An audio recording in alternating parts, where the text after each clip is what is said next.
আজকে রান্না করব সরপুঁটি মাছ। মানে কয়েকটা মশলা দিয়ে আমি মাছটা রান্না করব। তো মাছটা ভালো করে ধুয়ে নুন হলুদ মাখিয়ে ভেজে নিচ্ছি। এই দেখো 5-6টা সরপুঁটি আছে আর কয়েকটা পোনা, চারা পোনা আছে মাছ, সেগুলো ভাজা হয়ে গেছে আর এগুলো ভাজতে বসিয়ে দিয়েছি।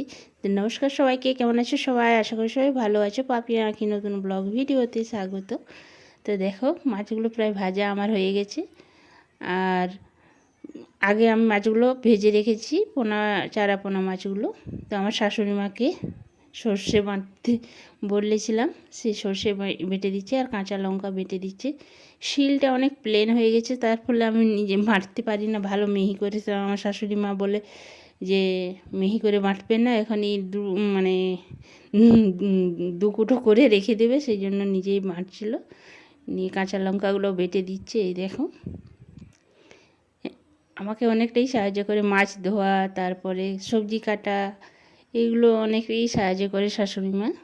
তো আমার রান্না এইদিকে অর্ধেক হয়েছে আর এদিকে করছি, মাছটাই বাকি আছে। এই দেখো চারা পোনা মাছগুলো ভাজা হয়ে গেছে আর এই পুঁটি মাছ মানে সরপুঁটি মাছগুলো ভাজছি।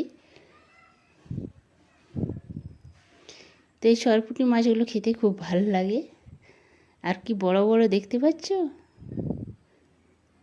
এইদিকে ছোট ছেলে দেখছো ব্যাট খেলছে, ও সারাক্ষণ বাড়ির মধ্যে এটা ওটা করতেই থাকে।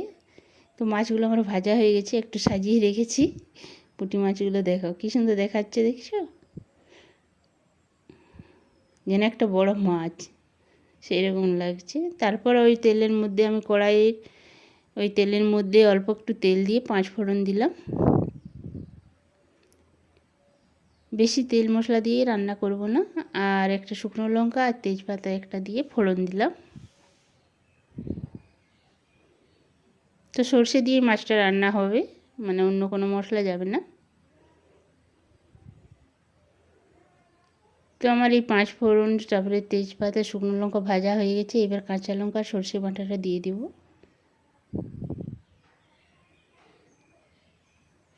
তো এইটা দিয়ে ভালো করে একটু কষে নেব। তারপর অল্প নুন দেব, নুন হলুদ দিয়ে আবার কিছুক্ষণ কষে নেব ভালো করে। আমি টমেটোও দেবো না, এই মাছ রান্না সিম্পল একদম, মানে যতটুকু মশলা দেওয়া সে অতটুকুই দেব, বেশি কিছু মশলা দেব না। দেখো সর্ষে বাটা আর কাঁচা লঙ্কা বাটা দিয়েই রান্নাটা, আর অল্প একটু নুন আর হলুদ, বাস এই দিয়ে রান্নাটা করব। তো মশলাটা কষানো আমার হয়েই এসছে, দেখো তেল ছেড়ে গেছে। তো অল্প একটু জল দিয়ে দেব, তারপর একটু জাল দিয়ে দেব। যতক্ষণ না জালটা আসছে ততক্ষণ আমি মানে জোরেই গ্যাসটা জ্বালিয়ে রাখবো। তো জাল চলে এসছে, এই দেখো এবার আমি মাছগুলো দিয়ে দেব।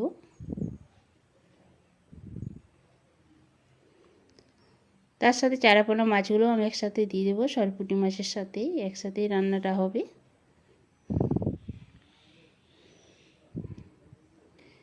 তো এইভাবে আমি মানে 7 মিনিট মতন ফুটিয়ে নেব ভালো করে, হাই ফ্লেমে ফুটিয়ে নেব। দেখো রান্নার কালারটা এসে গেছে আর রান্নাটা প্রায় হয়ে এসছে। এবার গরম মশলা আর কাঁচা সর্ষের তেল দিয়ে ঢাকা দিয়ে নামিয়ে দিলে আমার মাছ রান্না হয়ে যাবে। তো গরম মশলাটা দেওয়া হয়ে গেছে। এবার এই দেখো সর্ষের তেল দিয়ে দেব।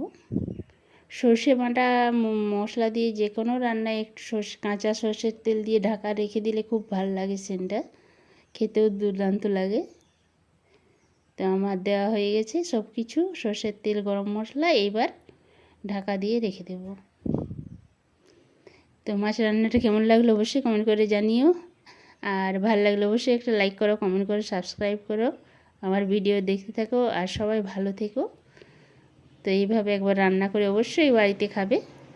এই দেখো রান্নাটা দেখছো, এবারে গরম গরম ভাতের সাথে দুর্দান্ত লাগবে এই মাছের রান্নাটা।